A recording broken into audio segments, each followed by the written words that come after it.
I was Job, a man once blessed beyond measure, now tested beyond comprehension. My flocks numbered in the thousands. My children were the joy of my heart. I was respected, revered, righteous in the eyes of God and man. But in a single day, it all crumbled. My wealth, gone. My children, taken. My body, ravaged by disease. Why, Lord, why this torment? Have I not been faithful? Curse God and die, Echo Echo. My own wife urged me to curse God and die, but even in my anguish I refused.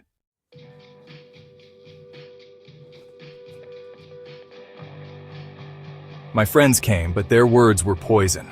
Surely you have sinned, they said, but I knew my heart was pure. Yet, even in my darkest moments, a flicker of faith remained. I know that my Redeemer lives, I declared. I cried out for answers, demanded justice from the heavens, and then the whirlwind came, God spoke, and I was silenced. In that moment, I saw my own insignificance before the vastness of His wisdom.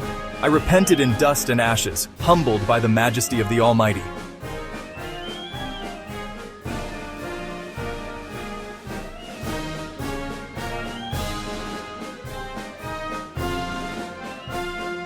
And in His mercy, God restored me.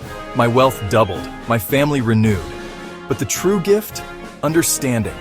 Faith tested is faith strengthened. My journey taught me that God's ways are beyond our understanding, but His love is constant. In prosperity or adversity, in joy or in sorrow, blessed be the name of the Lord.